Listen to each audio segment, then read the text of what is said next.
परीक्षा खबरी की जो मैगज़ीन हमने आपको दी थी, बजट आर्थिक सर्वेक्षण से जितने प्रश्न आते हैं, मैक्सिमम प्रश्न वहीं से आते हैं आपके अर्थव्यवस्था से, जो करंट से प्रश्न आते हैं, तो इससे आपके वो सॉल्व हो जाएंगे सारे। चलिए देखते हैं उसी मैगज़ीन हमने ऑलरेडी आप लोगों को पीडीएफ दी हुई थी। आज शाम को आप लोगों को अगस्त माह की मैगज़ीन मिल जाएगी, ठीक है। और जो लोग ग्रुप में नहीं है, नीचे डिस्क्रिप्शन बॉक्स में लिंक दिया है टेलीग्राम ग्रुप का, जा कर के ज्वाइन कर सकते हैं। कोटक महिंद्रा बैंक ने अपने ग्राहकों के लिए पे योर कॉन्टैक्ट नामक मोबाइल ऐप जारी किया। किसने? कोटक महिंद्रा बैंक ने। इसके जरिए ग्राहक लाभार्थी के मोबाइल नंबर द्वारा किसी भी प्रकार का भुगतान कर सकते हैं। ये कुछ फैक्ट्स हैं, देख लेते हैं, उसके बाद हम बजट और आर्थिक सर्वेक्षण के महत्वपूर्ण फैक्ट्स को देखेंगे। भारत सरकार ने मिजोरम में स्वास्थ्य परियोजनाओं के लिए विश्व बैंक के साथ $32 मिलियन का ऋण समझौता किया। डायरेक्ट आएगा, किसके साथ किया? विश्व बैंक के साथ $32 मिलियन का समझौता। कहाँ पे? मिजोरम में स्वास्थ्य सुविधाओं के लिए। स्टेट बैंक ऑफ इंडिया ने स्वास्थ्य क्षेत्र के लिए आरोग्य health care business loan launch किया। ध्यान रखिएगा, किसने? SBI ने। राष्ट्रीय सांख्यिकी कार्यालय द्वारा जारी आंकड़ों के अनुसार वित्त वर्ष 2020-21 में भारतीय अर्थव्यवस्था में 7.3% की गिरावट दर्ज की गई। किसके द्वारा? राष्ट्रीय सांख्यिकी कार्यालय के द्वारा ये आंकड़े दिए गए कि वित्त वर्ष 2020-21 में भारतीय अर्थव्यवस्था में 7.3% की गिरावट दर्ज की गई। विश्व बैंक के अनुसार भारतीय अर्थव्यवस्था 2021 में 8.3% तथा 2022 में 7.5% की दर से वृद्धि कर सकती है। हालांकि विश्व बैंक ने कई बार ये आंकड़ों में सुधार किया है, इसलिए ये क्वेश्चन इतना महत्वपूर्ण बनेगा नहीं। कवच व्यक्तिगत ऋण योजना। स्टेट बैंक ऑफ इंडिया ने ग्राहकों को कोविड-19 उपचार के लिए चिकित्सकीय खर्च को पूरा करने के लिए इस ऋण की शुरुआत की है। क्या? कवच व्यक्तिगत ऋण योजना। इस तरह के प्रश्न बहुत ढूंढ के पूछता है। इसके तहत ग्राहकों को 60 महीने के लिए 8.5% वार्षिक ब्याज दर पर 5 लाख तक का ऋण दिया जाएगा। वैश्विक स्तर पर भारतीय जीवन बीमा निगम तीसरी सबसे मजबूत एवं 10वीं सबसे मूल्यवान ब्रांड बनी है। कौन? भारतीय जीवन बीमा निगम तीसरी सबसे मजबूत और 10वें सबसे मूल्यवान ब्रांड बनी है। हाल ही में जारी आंकड़ों के अनुसार 2020-21 में भारत के प्रत्यक्ष विदेशी निवेश के मामले में सिंगापुर शीर्ष स्थान पर रहा। अर्थात सिंगापुर से सबसे ज़्यादा भारत ने प्राप्त किया 29% प्रत्यक्ष विदेशी निवेश। दूसरे नंबर पे अमेरिका रहा। और राज्यों में अगर देखें तो गुजरात शीर्ष प्राप्त करता रहा FDI का। ये बहुत महत्वपूर्ण लाइन है, पूरी लाइन याद रखिएगा। भारतीय लघु उद्योग विकास बैंक सिडबी ने MSME के लिए 2 ऋण योजनाएं लॉन्च की। एक SHWAS शवास और एक आरोग। तो शवास जो है ये स्वास्थ्य क्षेत्र के लिए है, आरोग जो है ऑर्गेनिक विकास एवं पुनर्प्राप्ति के लिए है। किसने लॉन्च किया? भारतीय लघु उद्योग विकास बैंक ने। किस क्षेत्र के लिए? MSME के लिए। ध्यान रखिएगा, इस तरह के प्रश्न बहुत पूछता है।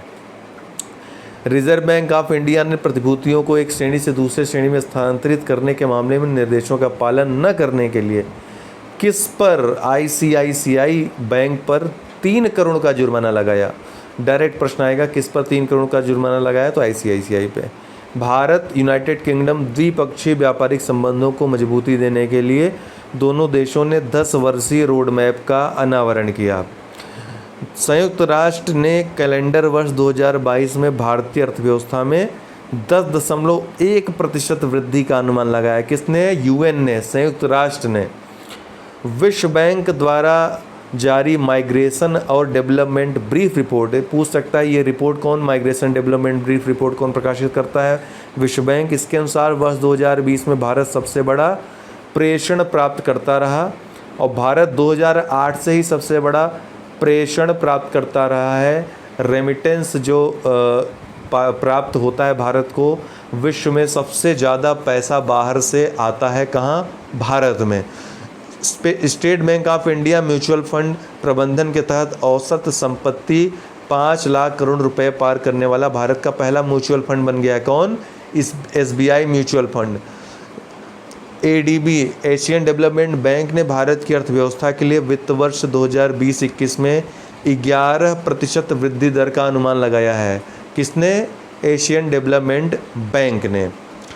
वहीं 2022-23 में 7% का अनुमान लगाया है। ICICI बैंक ने दुकानदारों के लिए डिजिटल और संपर्क रहित बैंकिंग मंच मर्चेंट स्टेक लॉन्च किया। ध्यान रखिएगा, मर्चेंट स्टेक किसने लॉन्च किया? ICICI ने। इसके तहत दुकानदार बिना किसी पेपर वर्क के 25 लाख तक का ओवरड्राफ्ट कर सकते हैं। IMF ने 2020-21 के लिए भारत की अर्थव्यवस्था का विकास दर कितना अनुमान लगाया है? 12.5% रहने का अनुमान लगाया है। बाद में हालांकि ये इसमें सुधार भी हुआ है। वो हम आर्थिक आंकड़ों वाला जो रामायण का जो एक अंग रहेगा वीडियो, आर्थिक आंकड़े उसमें सभी रहेंगे हैंड रिटन, उसमें सारी संशोधित चीज़ें, अपडेटेड चीज़ें रहेंगी। इसमें थोड़ा सा संशोधन हुआ है, मैं आपको बता दे रहा हूँ। वित्त वर्ष 2020-21 के दौरान भारत में कृषि निर्यात में 2019-20 की तुलना में 30% की वृद्धि दर्ज की गई। वित्त वर्ष 2020 के, तो IMF ने यही बात कही है। हाल ही में रिजर्व बैंक ऑफ इंडिया ने सरकारी प्रतिभूतियों की खरीद के लिए नई प्रतिभूति अधिग्रहण योजना GSAP की शुरुआत की। तो पूछ सकता है GAP, GSAP, GTAP, GLAP, तो आप GSAP याद रखेगा, RBI ने शुरू की है। किसके लिए? सरकारी प्रतिभूतियों की खरीद के लिए। भारत में सोलर रूफटॉप कार्यक्रम के लिए विश्व बैंक ने $100 मिलियन की क्रेडिट गारंटी की योजना बनाई है। किसने? विश्व बैंक ने। यह योजना MSME को सौर इकाई स्थापित करने के लिए रियायती ऋण उपलब्ध कराएगी। विदेशी मुद्रा भंडार के मामले में भारत विश्व का चौथा देश बन गया है। भारत का विदेशी मुद्रा भंडार मार्च 2021 में $580.3 बिलियन था।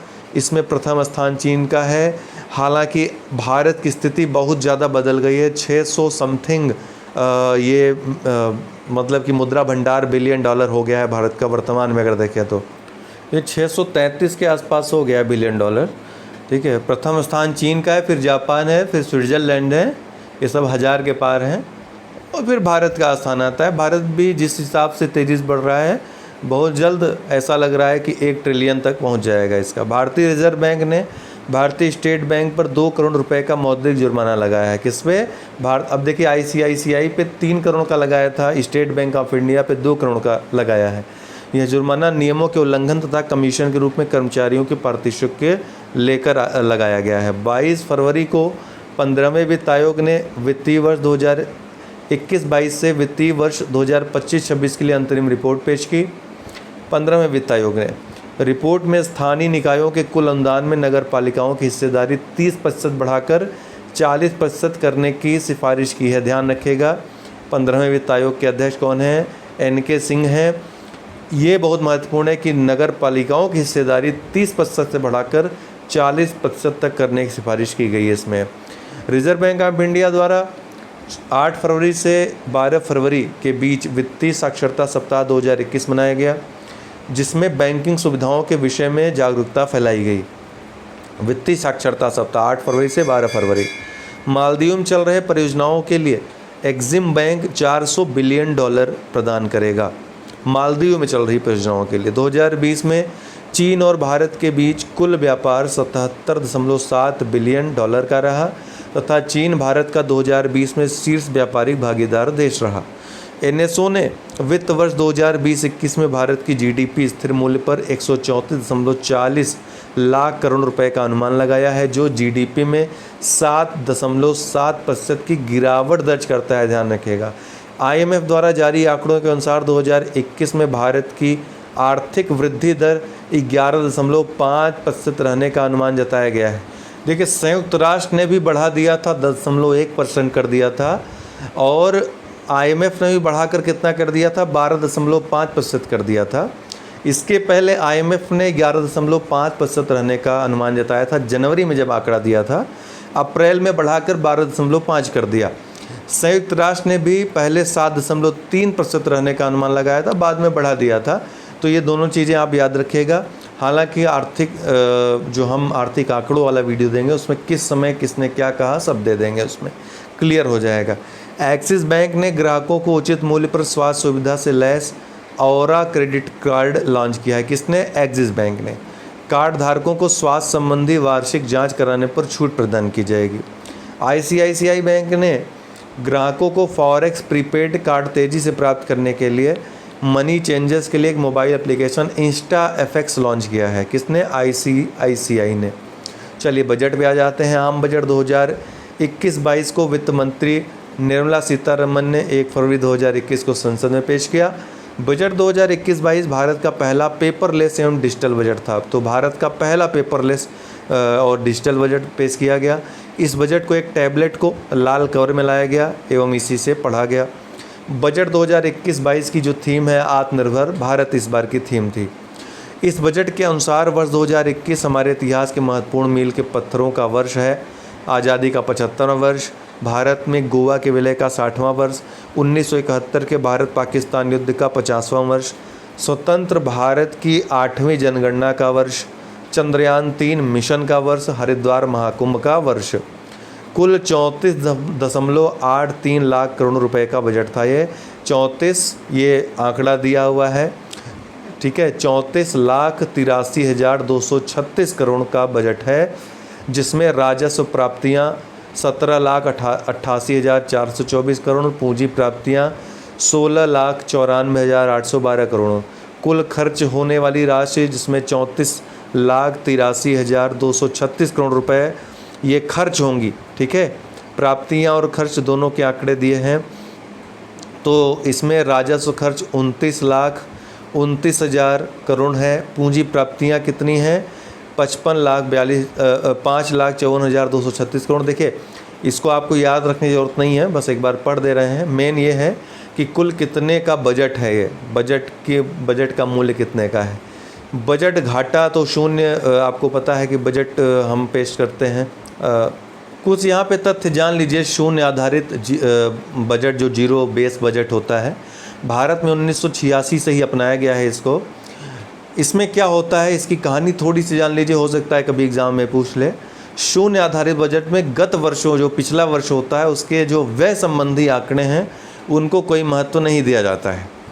तो इस तरह इस प्रणाली में कार्य इस आधार पर शुरू किया जाता है कि अगली अवधि के लिए बजट शून्य है, ठीक है। अर्थात जो बचा हुआ अगर है कुछ भी तो फिर उसको शून्य मानकर आगे बढ़ते हैं। शुरुआत से इसका मतलब है कि जो अनुदान की मांग है वो होती है, जब तक कि प्रत्येक रुपए का मांग किसी भी कार्य अथवा परियोजना या क्रिया का औचित्य नहीं दिया जाता है। इस शब्द को पीटर पायर ने दिया था शून्य बजट को। इससे पहले इस बजट को 1970 के दशक में अमेरिका में शुरू किया गया था।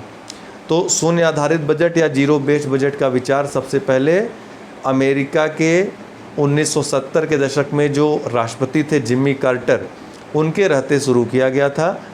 और इस शब्द को, शून्य आधारित बजट शब्द को पीटर पायर ने दिया था। दोनों बातें आप याद रखिएगा परीक्षा की दृष्टि से, ठीक है। आइए आगे बढ़ते हैं। ये बहुत ज़्यादा पूछता है, अक्सर ध्यान रखिएगा।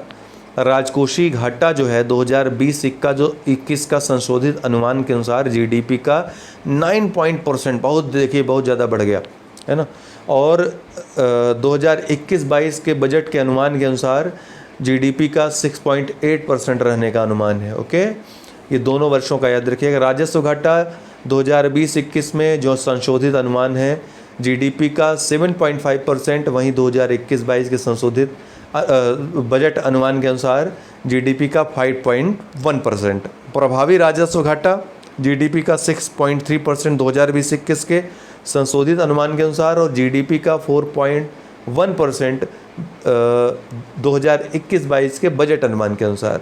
प्राथमिक घाटा जीडीपी का 5.9% 2020-21 के संशोधित अनुमान के अनुसार, वहीं जीडीपी का 3.1% 2021-22 के बजट अनुमान के अनुसार।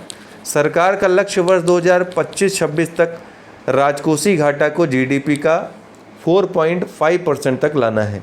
ठीक है, 2025-26 तक राजकोषीय घाटे को जीडीपी का 4.5% तक लाने का लक्ष्य सरकार ने रखा है।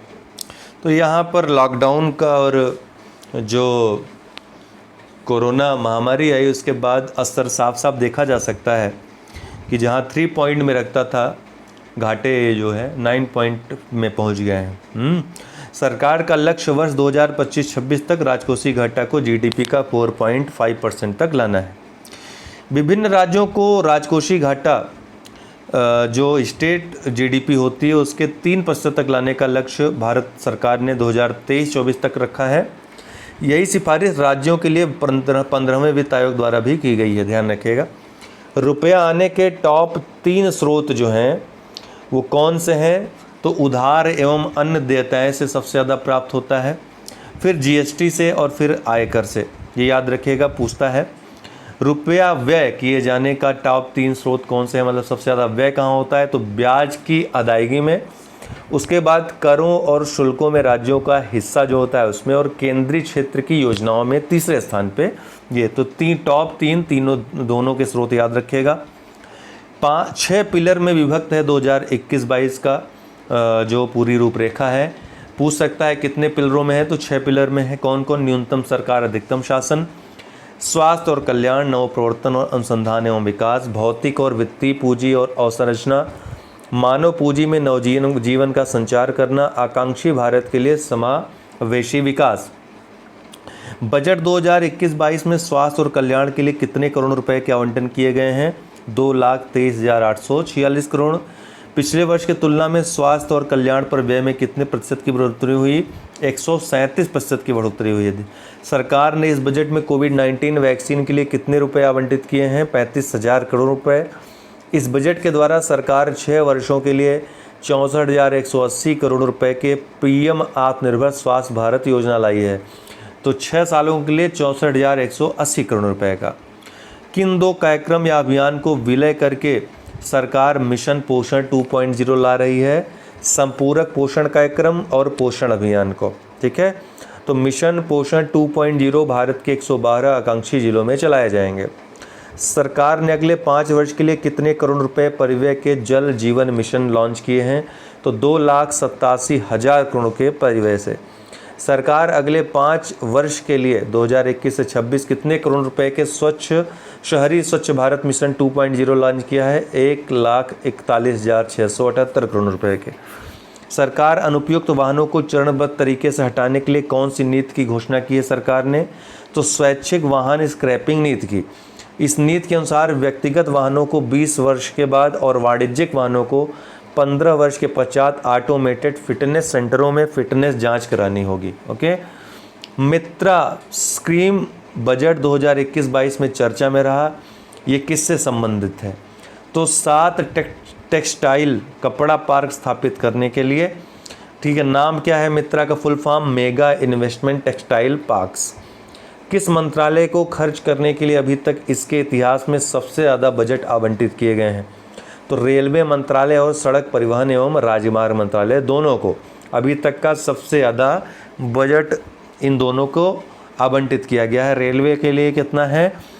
1,10,055 करोड़, और सड़क परिवहन राजमार्ग मंत्रालय के लिए कितना है? 1,18,101 करोड़। इसके लिए ज़्यादा है। बजट 2021-22 के अनुसार देश में प्रतिदिन कितने किलोमीटर लंबी रोड बनाई जा रही है? 22 किलोमीटर। बहुत महत्वपूर्ण है फैक्ट। भारत सरकार द्वारा पूर्व से संचालित योजना में सबसे ज़्यादा बजट आवंटन किस योजना में किया गया? मनरेगा में। ये पूछता है इस तरह का प्रश्न। 73,000 करोड़ रुपए। ओके। चर्चा में रहा पीएलआई स्कीम योजना कितने सेक्टर के लिए लाया गया है? तो 13 सेक्टर्स के लिए लाया गया है पीएलआई स्कीम जो है। तो पीएलआई या पोस्टल लाइफ इंश्योरेंस योजना 13 सेक्टर के लिए लाई गई है, ध्यान रखिएगा, डाक विभाग में जीवन बीमा का।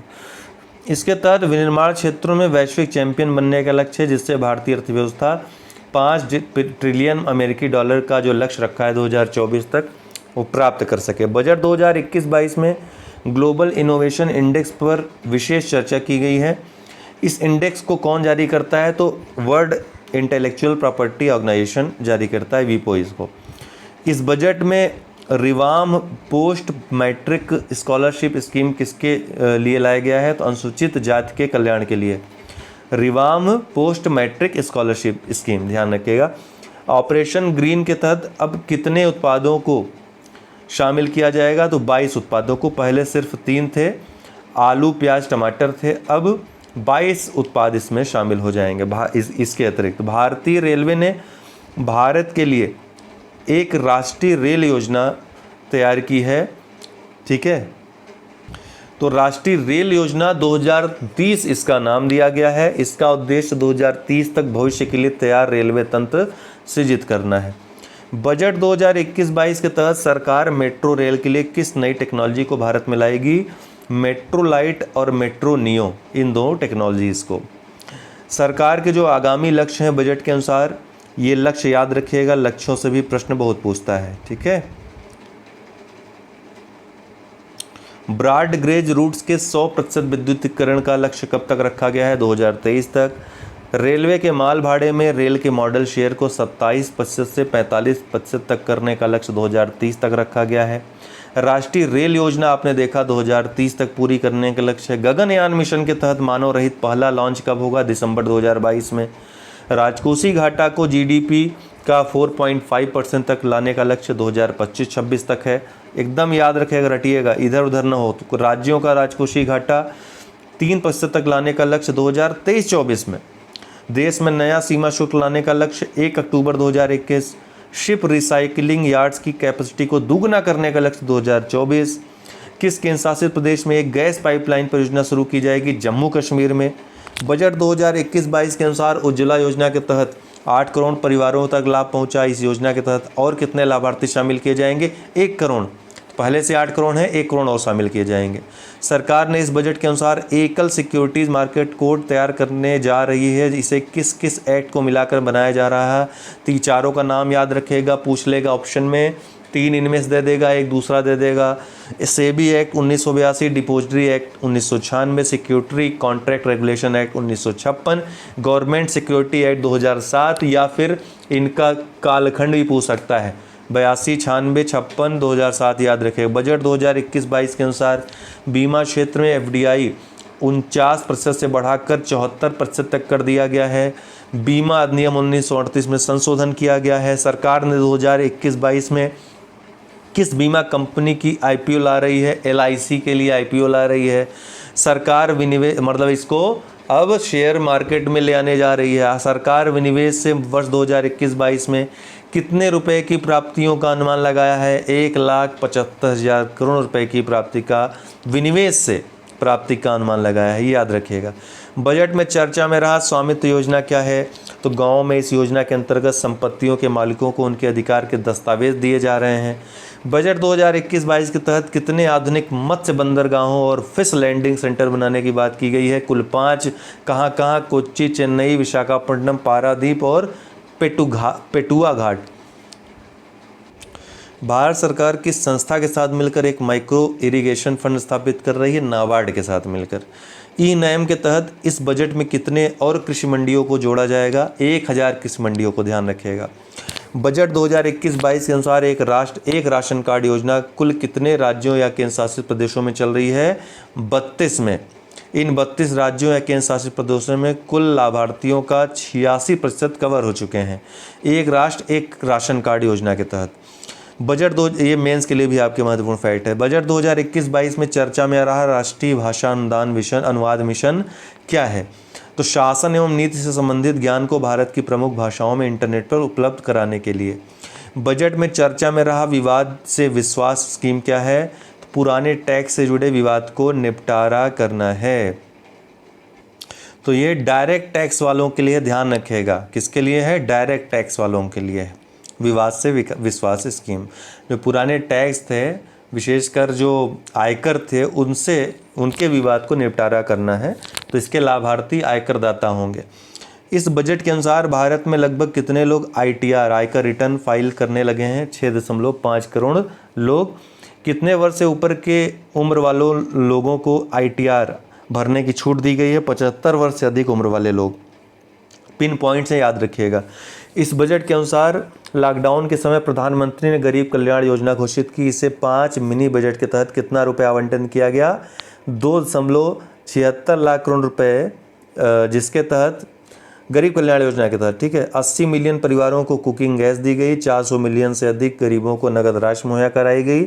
800 मिलियन लोगों को मुफ्त भोजन दिया गया। इस बजट के अनुसार आत्मनिर्भर भारत पैकेज 3 चरणों में लॉन्च किया गया।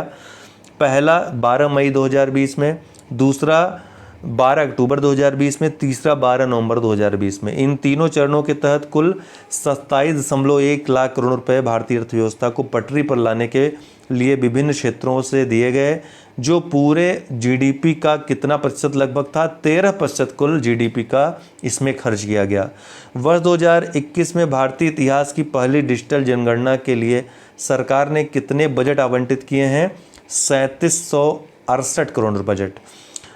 2021-22 में भारत की आकस्मिक निधि को 500 करोड़ रुपए से बढ़ाकर कितना तक करने का लक्ष्य है? 30,000 करोड़ रुपए तक का लक्ष्य है आकस्मिक निधि को बढ़ा करके। इस बजट के अनुसार 15वें वित्त आयोग ने अपनी किस समयावधि के अंतिम रिपोर्ट 9 दिसंबर 2020 को राष्ट्रपति को सौंपी थी? 2021 से 2026 तक की समयावधि की रिपोर्ट। इस रिपोर्ट के अनुसार फंड राज्यों को पहले कितना प्रतिशत था? 42%, अब 1% घटा दिया गया, 41% हिस्सा जाएगा। इस बजट में कृषि ऋण के लक्ष्य को बढ़ाकर कितना कर दिया गया? 16.5 लाख करोड़ रुपए कर दिया गया, तो काफ़ी बढ़ा दिया गया कृषि ऋण। भारत सरकार सब्सिडी के रूप में सबसे ज़्यादा आवंटन किसको देती है? तो खाद्य में सबसे ज़्यादा सब्सिडी देती है, उर्वरक में, उसके बाद फिर पेट्रोलियम में। राष्ट्रीय शिक्षा नीति के लिए कितना बजट आवंटन किया गया? 34,300 करोड़ रुपए का।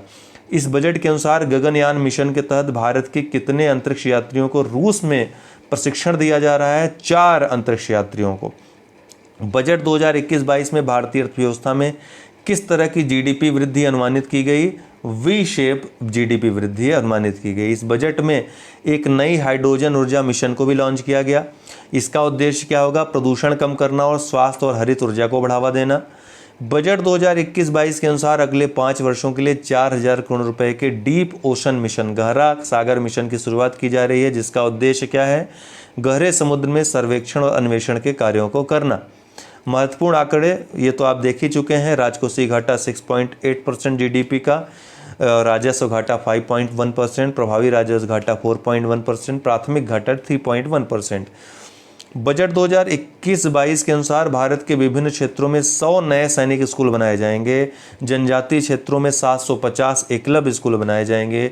तमिलनाडु में मल्टीपर्पज़ सीबीड पार्क लगाया जाएगा सीबीड फार्मिंग के उत्पादन को बढ़ावा देने के लिए।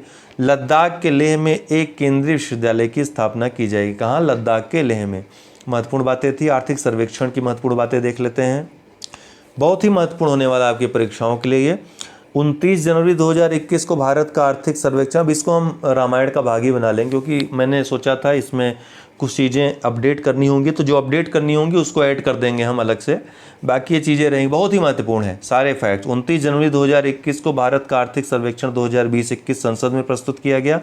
इसकी विषय या थीम क्या थी? सेविंग लाइव्स एंड लिवलीहुड्स, जीवन और आजीविका की सुरक्षा करना। उसका क्या था बजट का? आत्मनिर्भर भारत। इसका क्या है? Saving lives and livelihoods. आर्थिक सर्वेक्षण 2020-21 मुख्य आर्थिक सलाहकार कृष्णमूर्ति वी सुब्रमण्यम के मार्गदर्शन में आर्थिक मामलों के विभाग, वाणिज्य प्रभाग द्वारा तैयार किया गया। आर्थिक सर्वेक्षण हमेशा बजट के 1 दिन पहले प्रस्तुत किया जाता है, लेकिन वर्ष 2021 में इसे 3 दिन पहले पेश किया गया। नोट करने वाली बात है कि 1950-51 में भारत का पहला आर्थिक सर्वेक्षण पेश किया गया था। 1964 तक आर्थिक सर्वेक्षण आम बजट के साथ साथ प्रस्तुत होता था। 1964 के बाद इसे आम बजट के 1 दिन पहले पेश किया जाने लगा।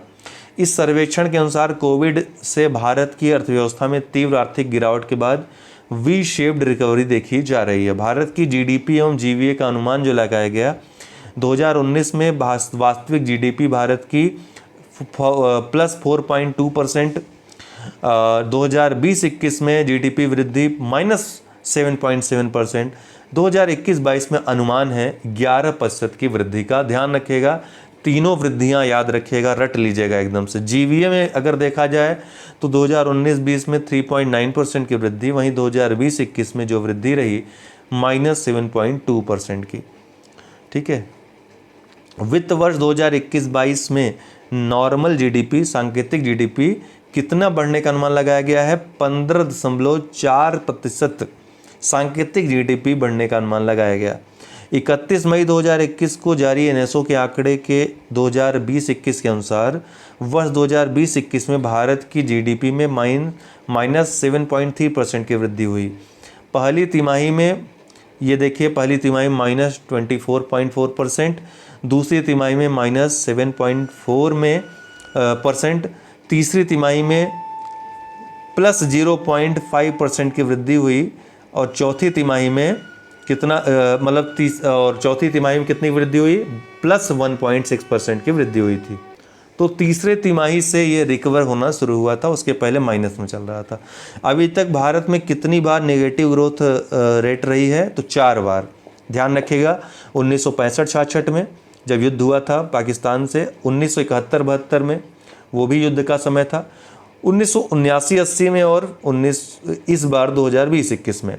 वह 2020 में भारत का सबसे बड़ा व्यापारिक पार्टनर कौन सा देश था, तो चीन था। दूसरा अमेरिका था, ठीक है। और अमेरिका लगभग देखिए आसपास ही है चीन के, चीन का 77.7 बिलियन है, दूसरा अमेरिका है 75.9 बिलियन। ये दर्शाता है कि अमेरिका के साथ हमारा ट्रेड बहुत तेज़ी से बढ़ा है। जून 2020 में भारत में ट्रेड सरप्लस देखा गया। 13 वर्ष बाद ऐसा हुआ कि भारत में ट्रेड सरप्लस देखा गया, अर्थात भारत निर्यात की निर्यात ज़्यादा और आयात कम, इसकी पोजीशन पे पहली बार आया। ट्रेड बैलेंस कब, जून 2020 में। ध्यान रखिएगा, ट्रेड बैलेंस पॉजिटिव सबसे ज़्यादा किस देश के साथ है भारत का, अमेरिका के साथ, उसके बाद बांग्लादेश के साथ। तो अर्थात अमेरिका के साथ और बांग्लादेश के साथ निर्यात ज़्यादा होता है, आयात कम होता है। आर्थिक सर्वेक्षण 2020-21 के अनुसार अगर सबसे ज़्यादा आयात देखा जाए तो भारत चीन से करता है, उसके बाद अमेरिका से, फिर यूएई से, फिर हांगकांग से। और सबसे ज़्यादा निर्यात भारत किस देश को करता है, तो अमेरिका को सबसे ज़्यादा निर्यात करता है, फिर चीन को, फिर यूएई को और फिर हांगकांग को। तो यहाँ से आपको समझ में आ रहा होगा कि भारत चीन के साथ इतनी आसानी से क्यों रिलेशन नहीं समाप्त करता। क्यों? क्योंकि चीन से सिर्फ आयात ही नहीं करता है, चीन को निर्यात भी करता है बहुत ज़्यादा भारत, ठीक है। तो आर्थिक सर्वेक्षण, और भारत इतना बड़ा मैन्युफैक्चरिंग हब नहीं बनाया अभी कि विश्व के अर्थव्यवस्थाओं में, विश्व में जो है अन्य जो चाइना ऐसी अर्थव्यवस्था है उनको हर एक जो प्रोडक्ट है उसमें टक्कर दे पाए। इसके लिए थोड़ा सा इंतज़ार करना होगा, मेक इन इंडिया को सफल बनाना होगा। इसीलिए स्टार्टअप और इनोवेशन जो मिशंस हैं इतने महत्वपूर्ण हैं हमारे देश के लिए। अप्रैल से सितंबर 2020 के दौरान भारत में सबसे ज़्यादा एफडीआई के क्षेत्र में आया, सेवा क्षेत्र में सबसे ज़्यादा आया, कंप्यूटर, और उसमें भी कंप्यूटर सॉफ्टवेयर और हार्डवेयर में सबसे ज़्यादा एफडीआई आया। अप्रैल से सितंबर 2020 के दौरान सबसे ज़्यादा एफडीआई भारत में किस देश से आया, सिंगापुर, और दूसरे स्थान पे अमेरिका। किस राज्य में सबसे ज़्यादा एफडीआई आया, गुजरात में। भारत में सबसे ज़्यादा आयात की जाने वाली वस्तु तो क्या है, पेट्रोलियम क्रूड, फिर पेट्रोलियम उत्पाद, तीसरे स्थान पे सोना, चौथे स्थान पे टेलीकॉम उपकरण, पाँचवें पे कोयला। भारत सबसे ज़्यादा निर्यात किस चीज़ का करता है, तो पेट्रोलियम उत्पाद का, औषधि फार्मूलेशन का, फिर मोती व बहुमूल्य पत्थर का, चौथे स्थान पे लोहा इस्पात, पाँचवें पे इलेक्ट्रिक मशीनरी एवं छठे स्थान पे उपस्कर का। दुनिया में सर्वाधिक फॉरेक्स रिजर्व किस देश के पास है, चीन के पास है। भारत वर्तमान में चौथे स्थान पे, दूसरे स्थान पे जापान, तीसरे पे स्विट्जरलैंड है।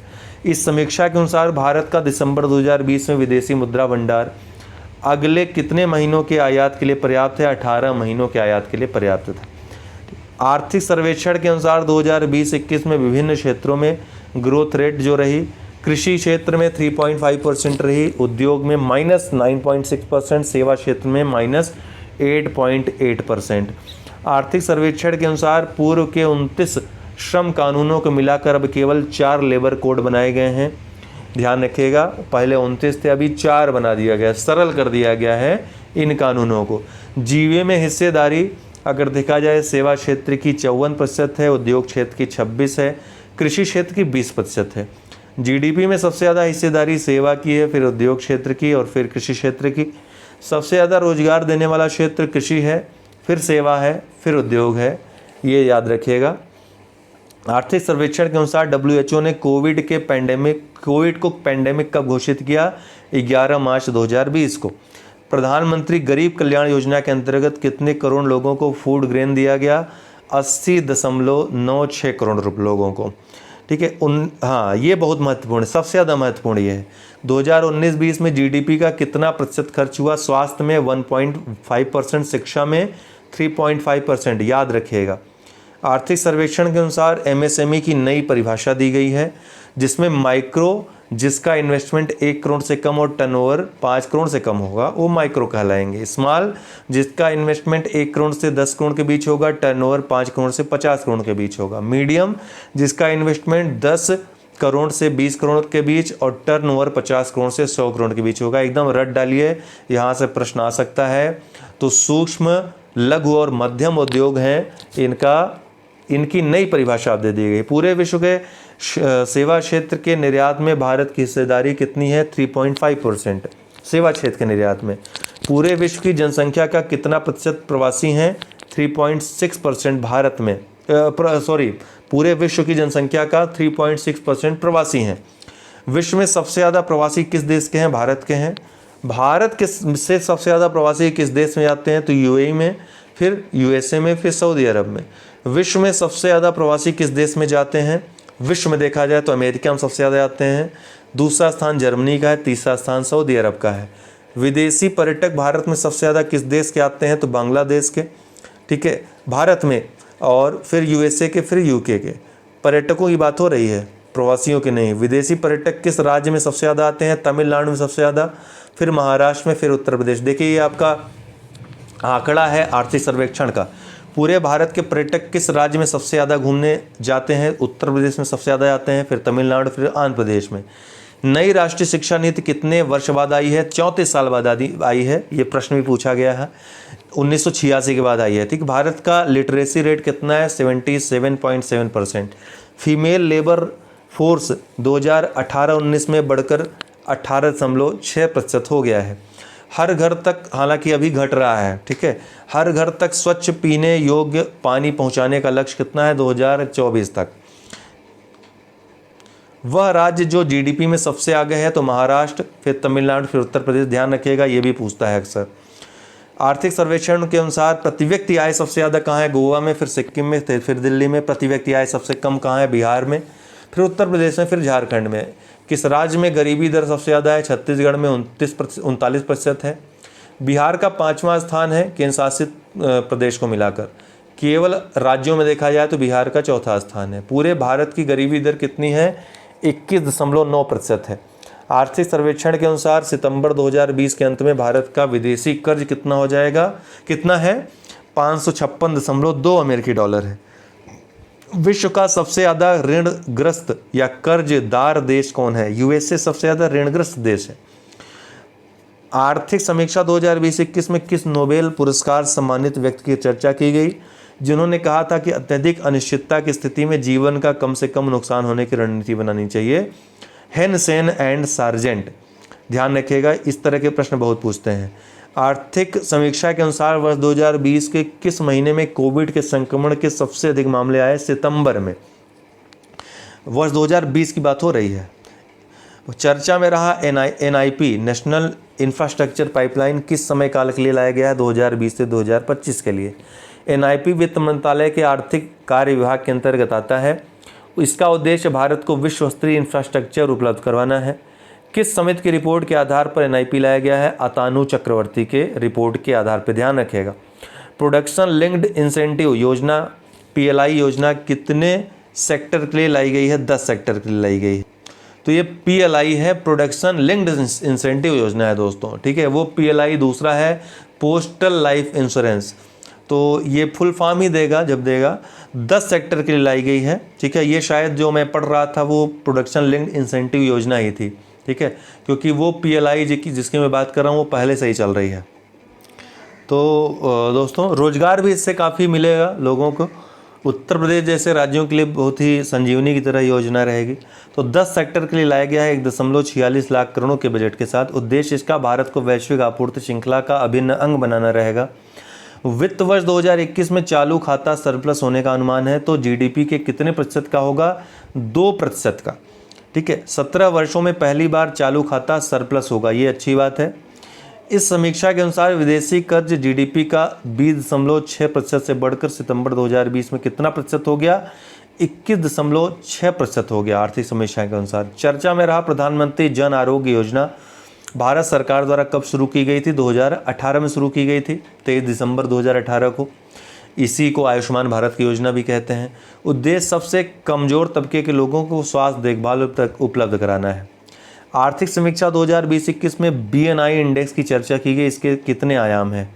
तो बेयर नेसेसिटीज़ इंडेक्स इसका फुल फॉर्म है। 5 आयाम है, स्वच्छता, जल, आवास, सूक्ष्म पर्यावरण और अन्य सुविधाएं। कुल कितने संकेतक हैं? 26। इस सूचकांक में शीर्ष स्थान केरल का रहा, फिर पंजाब का, फिर हरियाणा, फिर गुजरात का।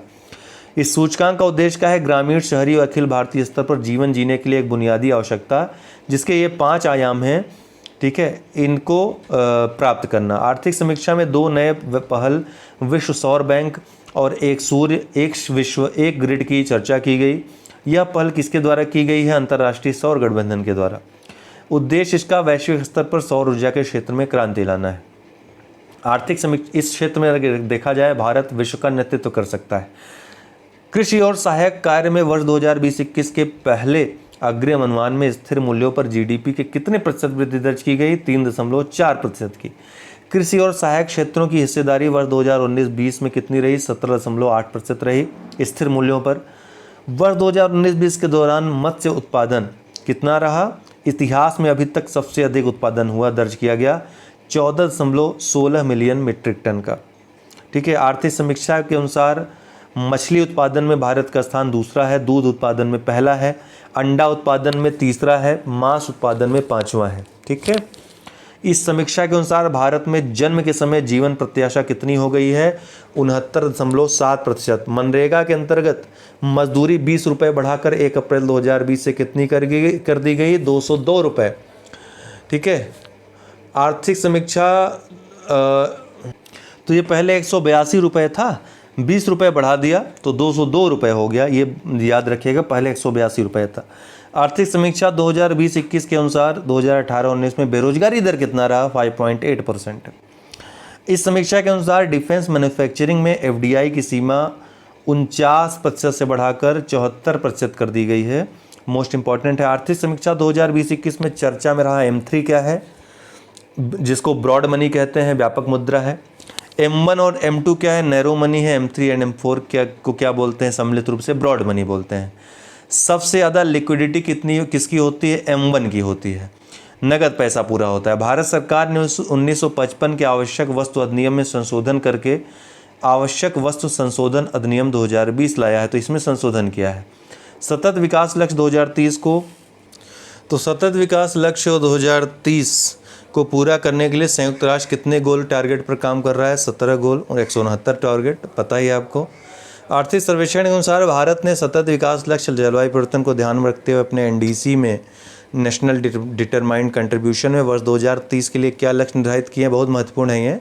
वर्ष 2030 तक गैर जीवाश्म ईंधन स्रोतों से 40% संचयी विद्युत शक्ति स्थापित करना, 2030 तक 2.5 से 3 बिलियन टन कार्बन डाइऑक्साइड के बराबर अतिरिक्त कार्बन सिंक निर्मित करने एवं वन क्षेत्र बढ़ाना, वृक्ष क्षेत्र बढ़ाना, 2030 तक अपने जीडीपी में उत्सर्जन की मात्रा को वर्ष 2003 के स्तर से 33 से 35% तक कम कर देना। अभी हम जो उत्पादन वाले आंकड़े हैं वो भी थोड़ा देख लेंगे। ठीक है। एक PDF है, तो ये कंप्लीट आपका आर्थिक वाला हो जाएगा। ठीक है। तो आर्थिक सर्वेक्षण 2020 ये तो हो गया। इस सर्वेक्षण के अनुसार कितने करोड़ रुपए की एक कृषि अवसंरचना नीति की घोषणा मई 2020 में सरकार ने की थी? तो 1 लाख करोड़ रुपए की। ठीक है। यह योजना वर्ष 2020-21 से लेकर वर्ष 2029-30 तक जारी रहेगी। आर्थिक सर्वेक्षण 2020-21 के अनुसार पेट्रोल में एथेनॉल को 10% मिश्रित करने का लक्ष्य कब तक है? 2022 तक। पेट्रोल में एथेनॉल को 20% तक मिश्रित करने का लक्ष्य है 2030 तक। आर्थिक सर्वेक्षण 2020-21 में PLI योजना की चर्चा की गई। इसे कितने सेक्टरों में लागू करने की अनुमति मिली है? 10 सेक्टर्स में। आर्थिक सर्वेक्षण में जो बात की गई है, खाद्य प्रसंस्करण भी इसमें शामिल था। ठीक है। PLI प्रोडक्शन लिंक्ड इंसेंटिव इसका फुल फॉर्म है। नवंबर 2020 में सरकार ने इस योजना को स्वीकृति दी थी। बजट वाला 13 था। बजट में क्या कहा है? 13 क्षेत्रों में लागू की जाएगी। आर्थिक सर्वेक्षण क्या कहा गया था? 10 क्षेत्रों में लागू की गई है। नई आर्थिक समीक्षा के अनुसार 8 कोर उद्योगों कोयला, कच्चा तेल, प्राकृतिक गैस, रिफाइनरी उत्पाद, उर्वरक, इस्पात, सीमेंट और बिजली का औद्योगिक उत्पादन में कितना प्रतिशत हिस्सा है? 40.27%, जिसमें सबसे ज़्यादा वेटेज रिफाइनरी उत्पाद का है, सबसे कम वेटेज उर्वरक का है। ध्यान रखिएगा ये लास्ट वाला पॉइंट। नई आर्थिक समीक्षा के अनुसार किस सेक्टर के लिए चैंपियंस ऑनलाइन प्लेटफॉर्म की शुरुआत मई 2020 में की गई? एमएसएमई क्षेत्र के लिए, ठीक है, चैंपियंस ऑनलाइन प्लेटफॉर्म। आर्थिक सर्वेक्षण 2020-21 के अनुसार भारत विभिन्न क्षेत्रों में कौन से स्थान पे है? तो कपड़ा वस्त्र उत्पादों के निर्यात में छठा है, पहला स्थान चीन का है। रोड नेटवर्क की लंबाई में भारत दूसरे स्थान पे है अमेरिका के बाद। कच्चे इस्पात के उत्पादन में भारत दूसरे नंबर पे है। भारतीय रेल 67,580 किलोमीटर रूट के साथ विश्व का तीसरा सबसे बड़ा नेटवर्क बन गया है। भारतीय रेल विश्व का सबसे बड़ा यात्री वाहक है, भारत का इसमें प्रथम स्थान है यात्री को ले जाने में। भारतीय रेल विश्व का चौथा सबसे बड़ा माल वाहक है। आर्थिक सर्वेक्षण 2020-21 के अनुसार भारत में इंटरनेट उपभोक्ताओं की संख्या 776.45 मिलियन तक पहुंच गई है, ठीक है, लगभग 77 करोड़ तक पहुंच गई है, ध्यान रखिएगा ये चीज़। आर्थिक समीक्षा 2020-21 में राष्ट्रीय शिक्षा नीति 2020 की बात की गई, जिसके अंतर्गत क्या प्रावधान है? वर्ष 2030 तक स्कूली शिक्षा में 100% EUCA सकल नामांकन अनुपात के साथ प्रारंभिक स्कूल से माध्यमिक स्तर पर सभी को शिक्षा उपलब्ध करवाना। ओपन स्कूल प्रणाली के तहत 2 करोड़ बच्चों को मुख्य धारा में वापस लाने का लक्ष्य। वर्तमान में 10+2 की प्रणाली के स्थान पर 5+3+3+4 पद्धति लाई जाएगी। व्यावसायिक शिक्षा कक्षा 6 से प्रारंभ की जाएगी, साथ में इंटर्नशिप भी कराई जाएगी। कम से कम कक्षा 5 तक मातृभाषा या क्षेत्रीय भाषा में शिक्षा। टीचिंग के लिए कम से कम 4 वर्ष की बीएड की इंटीग्रेटेड डिग्री अनिवार्य कर दी जाएगी वर्ष 2030 तक। नो वन इन आउट के सिद्धांत पर सरकार के कौन सी योजना चल रही है? जल जीवन मिशन। इसके तहत हर घर जल जिला बनाना है। गोवा भारत का पहला राज्य है जहां नल से जल 100% लोग कनेक्शन प्राप्त कर चुके हैं। आर्थिक सर्वेक्षण में अर्थात इस लक्ष्य को प्राप्त करने वाला पहला राज्य गोवा बन गया है। आर्थिक सर्वेक्षण में चर्चा में रहा world rule of law index किसके द्वारा प्रकाशित होती है? विश्व न्याय परियोजना के द्वारा प्रकाशित होती है। तो और आइए थोड़े से जो PDF है कृषि उत्पादन में देखिए, खाद्यान्नों में तो चावल में पश्चिम बंगाल पहले स्थान पे, उत्तर प्रदेश दूसरे स्थान पे, पंजाब तीसरे स्थान पे, ठीक है।